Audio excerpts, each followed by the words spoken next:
ಆನಂದ ಬಳಗ, ಯುದ್ಧ ಪರಿವರ್ತನ್ ಹಾಗೂ ಹಲವು ಸಂಸ್ಥೆಗಳ ಸಹಯೋಗದೊಂದಿಗೆ ಕನ್ನಡ ರಾಜ್ಯೋತ್ಸವದ ಪ್ರಯುಕ್ತ ಉಚಿತ ಆಯುರ್ವೇದ ತಪಾಸಣಾ ಶಿಬಿರ, ರಕ್ತದಾನ ಪಾಲಿಸಿಕೊಂಡು ಬರ್ತಾ ಇದ್ದೇವೆ. ಈ ಬಾರಿ ಸಹ ವಿಭಿನ್ನ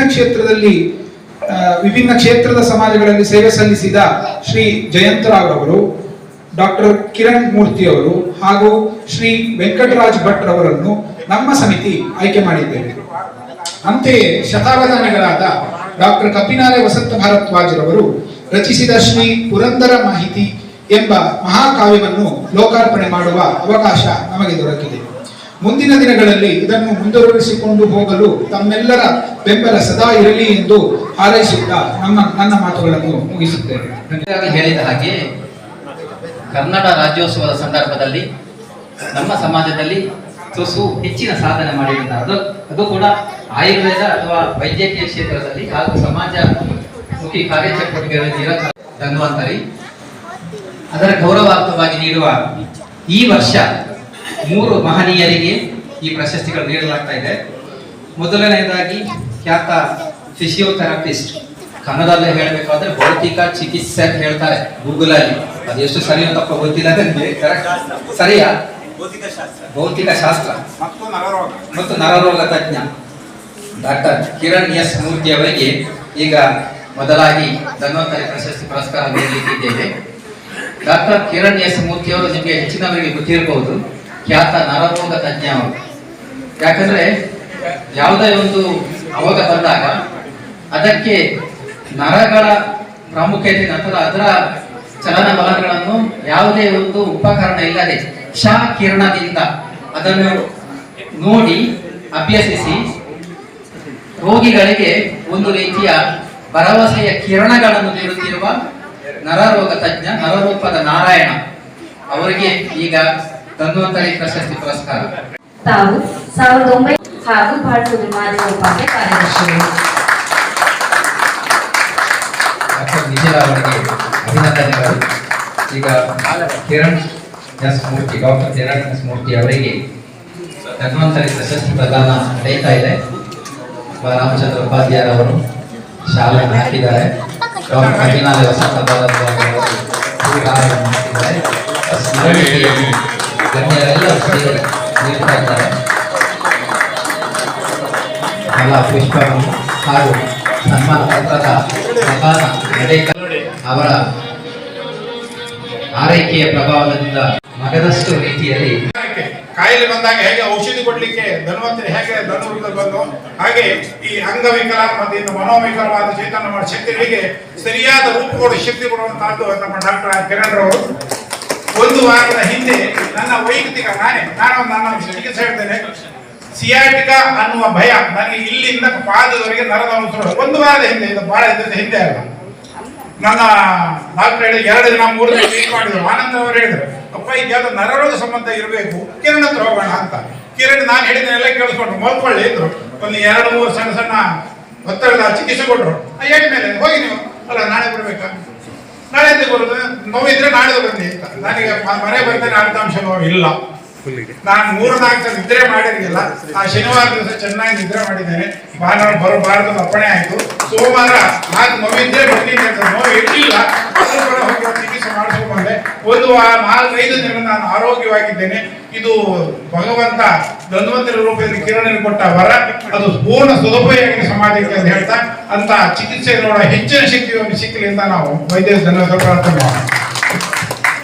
ಗುಡಿಯ ಪುತ್ತಿಗೆ ಮಠ ಮುಂತಾದೆಡೆಗಳಲ್ಲಿ ಬಹುತೇಕ ಧಾರ್ಮಿಕ ಮತ್ತು ಸಾಂಸ್ಕೃತಿಕ ಚಟುವಟಿಕೆಗಳಲ್ಲಿ ಮುಂದಾಟನ ವಹಿಸಿ ತಮ್ಮ ಸಂಘಟನೆಗಳ ಸದಸ್ಯರೊಂದಿಗೆ ಸಕ್ರಿಯರಾಗಿ ಸೇವೆ ಸಲ್ಲಿಸುವ ತಾವು ಪುತ್ತಿಗೆ ಶ್ರೀಗಳಿಂದ ಶ್ರೀಕೃಷ್ಣಾನುಗ್ರಹ ಪ್ರಶಸ್ತಿ, ಆರ್ಯಭಟ್ಟ ಸಂಸ್ಥೆಯ ಆರ್ಯಭಟ್ಟ ಪ್ರಶಸ್ತಿ ಮತ್ತಿತರ ಹಲವು ಗೌರವಗಳಿಗೆ ಪಾತ್ರರಾಗಿದ್ದೀರಿ.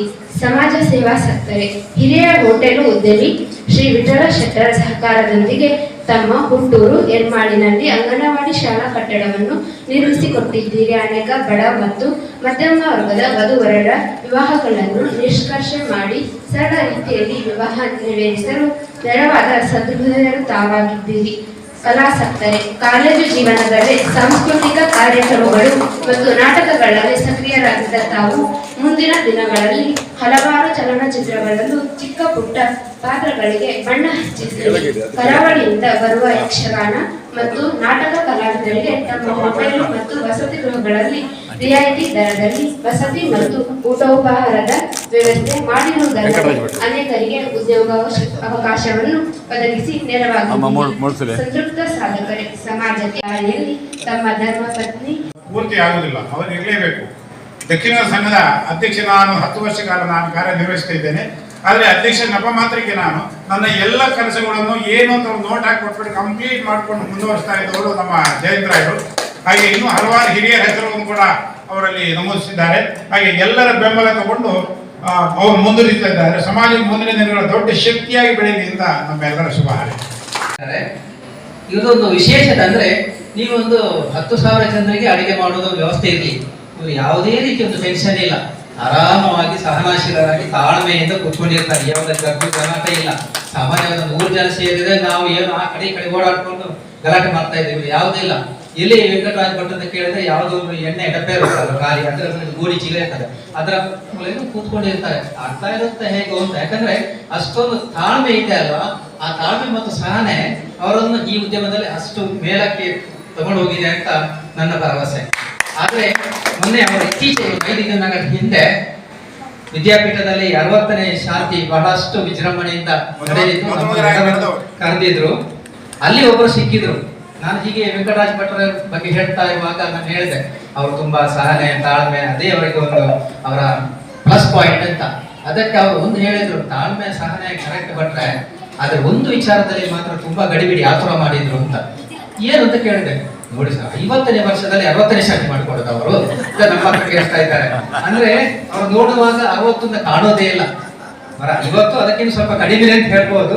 ಅದು ಏನು ಅದರ ಗುಟ್ಟು ಅಂತ ಗೊತ್ತಿಲ್ಲ. ಬಹುಶಃ ಸುಮತಿ ಬಂದಿದ್ದಾರೆ, ಅವರ ಧರ್ಮಪತಿ, ಅವರಿಗೆ ಕೇಳಬೇಕು. ಇನಿವೆ ಅವರ ಸೇವೆ ಮತ್ತಷ್ಟು ಮುಂದುವರಿಯಲಿ ಪಾಕಶಾಸ್ತ್ರದಲ್ಲಿ ಅಂತ ಹೇಳಿ ಅವರ ಬಗ್ಗೆ ಸನ್ಮಾನ ಪತ್ರವನ್ನು ಅಧ್ಯಕ್ಷರು ಬಾಳ್ಕುದ್ರು ರಾಮಚಂದ್ರ ಉಪಾಧ್ಯ, ಕಾರ್ಯದರ್ಶಿಗಳು ಬಾಳ್ಕುದ್ರು ಮಾಧವ.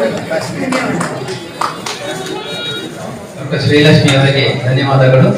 ಈಗ ಮೂರ್ತಿ ಚಿಕ್ಕದಾದ ವಿರಾಟ್ ರೂಪದಿಂದ ಬಹಳಷ್ಟು ಪ್ರಖ್ಯಾತವಾಗಿರುವ ಜನಪ್ರಿಯರಾಗಿರುವ ಶ್ರೀ ವೆಂಕಟರಾಜ ಭಟ್ರ ಅವರಿಗೆ ಧನ್ವಂತರಿ ಪ್ರಶಸ್ತಿ ಪುರಸ್ಕಾರವನ್ನು ಪ್ರದಾನ ಮಾಡ್ತಾ ಇದ್ದಾರೆ.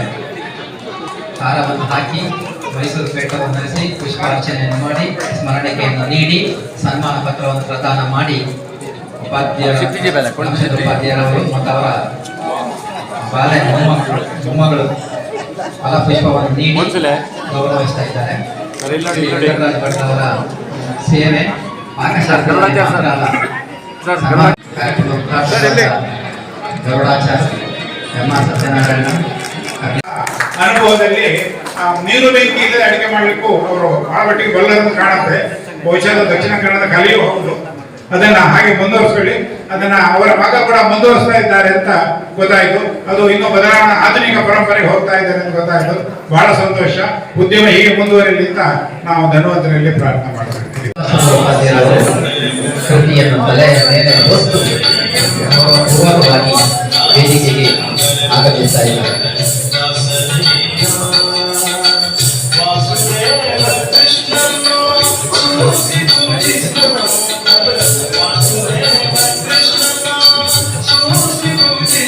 ಒಟ್ಟು ಬನ್ನಿ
ಊಟ ಬಯಸಿ ಸಂಭ್ರಮದಿ ತಾಯಾಗುತ್ತ ಊಟ ಬಯಸಿ ಅಂಬುಜೋತ್ಸವ ವಿಠಲ ಆಗಮಗಳರಿಯದೆ ಅಂಬುಜೋತ್ಸವ ವಿಠಲ ಆಗಮಗಳರಿಯದೆ ತಂಬೂರಿ ವಿಠಲ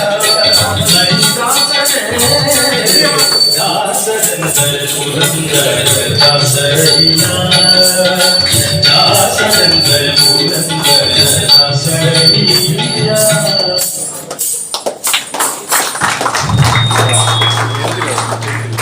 ತಂದೆಗಳ ಚಿತ್ತವನೋಯಿಸಿ ನಿತ್ಯ ದಾನ ಮಾಡಿದರೆ ಫಲವೇನೋ ಸತ್ಯ ಸದಾಚಾರ ಇಲ್ಲದವನು ಜಪ 10,000 ಮಾಡಿ ಫಲವೇನು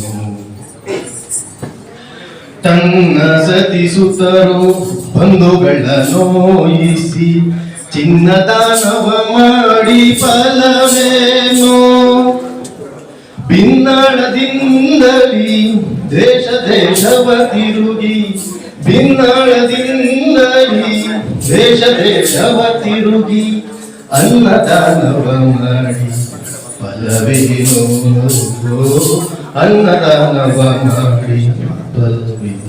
ಥ್ಯಾಂಕ್ ಯು. ಅವರಿಗೆ ಮತ್ತೊಮ್ಮೆ ಧನ್ಯವಾದಗಳು. ಹಾಗೂ ಪ್ರತಿಷ್ಠಿತ ದೈನಿಕಗಳಲ್ಲಿ ವರದಿಗಾರರಾಗಿ ಪುರಂದರ ಮಹತಿಯ ಲೋಕಾರ್ಪಣೆ ನಡೆಯಲಿಕ್ಕಿದೆ. ಡಾಕ್ಟರ್ ಕಪಿನಾರಾಯ ವಸಂತ ಭಾರದ್ವಾಜರವರು ನಮಗೆಲ್ಲ ಗೊತ್ತಿರುವ ಹಾಗೆ ಸಾರಸ್ವತ ಲೋಕದ ನೀರು ವ್ಯಕ್ತಿ. ಇವರು ಈ ಪುರಂದರ ಮಹತಿ ಸೇರಿದಂತೆ 4 ಮಹಾಕಾವ್ಯಗಳನ್ನು ರಚಿಸಿದ್ದಾರೆ.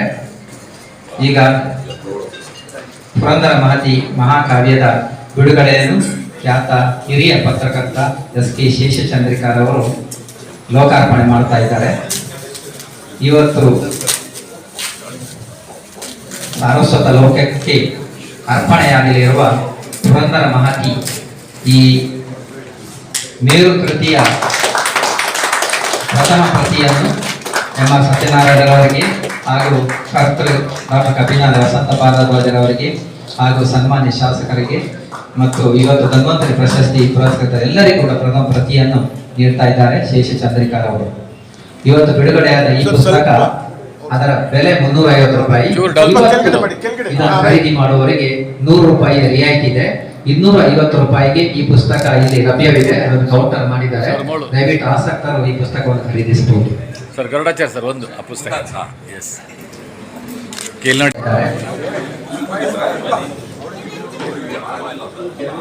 ಡಾಕ್ಟರ್ ಕಪಿನಾರಾಯ ವಸಂತ ಭಾರದ್ವಾಜ ಅವರ ಅನುಭವದ ಮೂಸೆಯಿಂದ ಬಂದಿರುವಂತಹ ಮಹಾಕಾವ್ಯ ಪುರಂದರ ಮಹತಿ. ಏನು ಹುಡುಗಾಟದವರೇ ನೀವು ಇಲ್ಲ ಸರ್ ಕಾಪಿ ಆಗಿಲ್ಲ ಅದು. ಹೀಗಾಗಿ ನೀವು ಮಿತ್ರರೇ ಈ ಒಂದು ಬಹಳ ಒಳ್ಳೆಯ ಒಂದು ಕಾರ್ಯಕ್ರಮಕ್ಕೆ ನನ್ನನ್ನು ಆಹ್ವಾನಿಸಿ ಬಹಳಷ್ಟು ನಮ್ಮೆಲ್ಲರಿಗೂ ನನಗೆ ನನ್ನ ಶ್ರೀಮತಿಗೆ ಬಹಳ ಸಂತೋಷ ಆಯಿತು. ಯಾಕಂದ್ರೆ ಸೊಗಸಾಗಿ ಹಾಡ್ತಾ ಇದ್ರಿ, ಒಳ್ಳೊಳ್ಳೆ ಕಾವ್ಯಗಳು, ಬಹಳ ಚೆನ್ನಾಗಿ ಮಾತನಾಡಿದ್ರು ಜನರು. ಇದೆಲ್ಲ ಕೇಳ್ತಾ ಇತ್ತು ಅಂದ್ರೆ ನಮ್ಮ ಜೀವನದಲ್ಲಿ ಎಲ್ಲೋ ಒಂದು ಥರ ಭಾವನೆಗಳು ಹೋಗ್ತವೆ. ಯಾಕಂದ್ರೆ ನಮ್ಮ ಒಂದು ರಾಜಕೀಯದ ಜೀವನದಲ್ಲಿ ಈ ಥರದ್ದೆಲ್ಲ ಬರೋದಿಲ್ಲ. It is very rare. Today we are extremely delighted. ಇಷ್ಟು ಒಳ್ಳೆಯ ಒಂದು ಕಾರ್ಯಕ್ರಮಕ್ಕೆ ನಮ್ಮ ಗುರುಗಳು ಕರೆಸಿದ್ದಾರೆ. ಈ ಒಂದು ಕಾರ್ಯಕ್ರಮ ಸಂತೋಷವಾಗಿ 2 ಗಂಟೆ ಕಾಲ ಕಳ್ಕೊಂಡು ಆನಂದವಾಗಿದ್ವಿ. ಹೀಗಾಗಿ ಮುಂದೆ ಬರುವ ದಿನಗಳಲ್ಲಿ ಈ ಥರದ ಕಾರ್ಯಕ್ರಮಗಳನ್ನು ನಾವು ಮಾಡ್ಬೇಕು ಸರ್. ನೋಡಿ, ನಮ್ಮ ಗುರುಗಳು ಶೇಷಚಂದ್ರಿಕಾ ಅವರು ನಮ್ಮ ತಂದೆಯವರಿಗೆ ಭಾರಿ ಆತ್ಮೀಯರು. ಅದಕ್ಕೆ ನಾನು ಅವ್ರನ್ನ ರಿಕ್ವೆಸ್ಟ್ ಮಾಡಿಕೊಂಡೆ, ಮನೆಗೆ ಬನ್ನಿ ಸರ್ ಅಂತ ಹೇಳ್ಬಿಟ್ಟು. ಈಗ ಬರ್ಕೊಟ್ಟಿದ್ದಾರೆ ನನಗೆ ಅವ್ರ ಹೆಸರು. ಸೊ ಹೀಗಾಗಿ ಎಲ್ಲ 10 ಅವರೇ ಇಲ್ಲಿ ಕೂತಿದ್ದೀರಿ. ನಮ್ಮೆಲ್ಲರಿಗೂ ನಮೀಶ್ವರ ದೈತ್ವಟ ಅವರು ಬಹಳ ದಿವಸ ಆಗಿತ್ತು ಮೀಟ್ ಮಾಡಿ, ಎಲ್ಲರನ್ನೂ ಮೀಟ್ ಮಾಡಿ ಬಹಳ ದಿವಸ ಆಗಿತ್ತು. ಈ ಒಂದು ಕಾರ್ಯಕ್ರಮಕ್ಕೆ ನನ್ನನ್ನು ಆಹ್ವಾನಿಸಿದ್ದಕ್ಕೆ ತಮ್ಮೆಲ್ಲರಿಗೂ ಅನಂತ ಧನ್ಯವಾದಗಳು. ಈ ಒಂದು ಕಾರ್ಯಕ್ರಮ ಬಹಳ ಯಶಸ್ವಿಯಾಗಿ ನಡೆಯಿತು. Thank you sir. ತಮ್ಮೆಲ್ಲರಿಗೂ ಜಯವಾಗಲಿ ಸರ್. ಜೈ ಹಿಂದ್. ಮಾನ್ಯ ಶಾಸಕರು ಹೇಳಿದ ಹಾಗೆ ಅವರ ಮನೆ ಅದೊಂದು ನಮ್ಮ ಭಾಗ್ಯ ಅಂತ ಹೇಳ್ಕೊಳ್ಬೋದು. ಆ ಭಾವನೆಯಿಂದ ಹೇಳಿದ ಅಂತರಾಳದ ಮಾತು. ಅದೇ ಇವತ್ತು ಕೂಡ ಸರ್ ಒತ್ತಡದ ಕಾರ್ಯಕ್ರಮ ಇದೆ, ನೀವು ಕಾರ್ಯಕ್ರಮ ಮುಂದುವರಿಸಿ ನಾನು ಬರ್ತೇನೆ ಅಂತ ಹೇಳಿದ್ರು ಕೂಡ ಸಕಾಲದಲ್ಲಿ ಬಂದರು. ಆದರೆ ಅವರ ಕಾರ್ಯಕ್ರಮದ ಪಟ್ಟಿ ನಮ್ಮ ಡಾಕ್ಟರ್ ಶ್ಯಾಮ್ ಸುಂದರ್ ಕೈಲಿದೆ. ಅವನ ನನ್ನ 10 ಸತಿ ಎಚ್ಚರಿಸಿದ, ಸಾರ್ 8 ಕಾರ್ಯಕ್ರಮದ ಅವರನ್ನು ಬೇಗ ಬಿಡಿ ಅಂತ. ಇವರಿಂದ ಕೇಳಿದ್ರೆ ಇಲ್ಲ, ನಾನು ಸಂಘ ಸೌಧ ಚೆನ್ನಾಗಿದೆ ಇಲ್ಲಿ, ಈ ಸಂಘ ಸೌಧ ನಾನು ಬಿಟ್ಟು ಹೋಗುದಿಲ್ಲ. ಪುರಂದರದಲ್ಲಿ ಸಂಘ ಸುಖವಾಗಿತ್ತು, ಕರುಣಾಸಾಗರ ಅಂತ ಪುರಂದರದಲ್ಲಿ ಹೇಳಿದ್ದಾರೆ. ಅದೇ ತರದಲ್ಲಿ ಇಲ್ಲ ನಾನು ಹೋಗುದಿಲ್ಲ, ಕುತ್ಕೊಳ್ತೇನೆ ಕೊನೆಗೆ ಮಾತ್ರ ಗಡಿಯಾರ ನೋಡಿದ ನಂತರ ನಾನು ನೋಡಿದ್ರು. ಅದರಿಂದ ಅವರಿಗೆ ಸಭೆಯ ಅನುಮತಿಯೊಂದಿಗೆ ನಾವು ಅವ್ರನ್ನ ಬೀಳ್ಕೊಡ್ಲಿಕ್ಕೆ ಶಾಲಾ ಹೊಂದಿಸಿ ಮಾಲೆ ಹಾಕಲಿಕ್ಕೆ ಮೇದಿನಿಯವರು ಬರಬೇಕು. ಮೇದಿ ಶ್ರೀಮತಿ ಮೇದಿನಿ ಗರುಡಾಚಾರ್ ಅವರಿಂದ ಹಾರಾರ್ಪಣೆ ಹಾಗೂ ಸ್ಮರಣಿಕೆಯನ್ನು ನೀಡಿ ಉದಯ ಗರುಡಾಚಾರ್ ಅವರಿಗೆ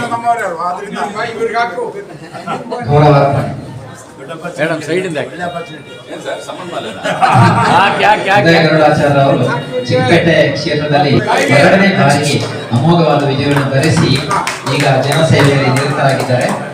ಚಿಕ್ಕಪೇಟೆಯ ದೊಡ್ಡ ಜವಾಬ್ದಾರಿಯನ್ನು ನಿರ್ವಹಿಸ್ತಾ ಇರುವ ಉದಯ ಗರುಡಾಚಾರ್ಯ ಅವರಿಗೆ ಸಮಾಜ ಸೇವೆಯನ್ನು ಮಾಡುವ ಶಕ್ತಿ ಲಭಿಸಲಿ. ಅವರಿಂದ ಚಿಕ್ಕಪೇಟೆ ಮಾತ್ರವಲ್ಲ ಇಡೀ ಕರ್ನಾಟಕಕ್ಕೆ ಸೇವೆ ಲಭಿಸುವಂತಾಗಲಿ ಅಂತ ಭಗವಂತರ ಪುರಸ್ಕಾರ ನೀಡಿ ಗೌರವಿಸುತ್ತಿದ್ದೇವೆ. ಬಾ ರಾಮಚಂದ್ರ ಉಪಾಧ್ಯಾಯ ಅಧ್ಯಕ್ಷರು, ಬಾ ಮಾಧವ ಉಪಾಧ್ಯಾಯ ಕಾರ್ಯದರ್ಶಿ. ಸನ್ಮಾನ ಪತ್ರವನ್ನು ಪ್ರಸ್ತುತಪಡಿಸಿದ ಶ್ರೀ ಎಂ ಕೆ ಗುರುಮೂರ್ತಿ ಅವರಿಗೆ ಧನ್ಯವಾದಗಳು. ಬಂಧುಗಳೇ, 69ನೇ ಕನ್ನಡ ರಾಜ್ಯೋತ್ಸವ ಹಾಗೂ 50ನೇ ಕರ್ನಾಟಕ ರಾಜ್ಯೋತ್ಸವ ಈ ಶುಭ ಸಂದರ್ಭದಲ್ಲಿ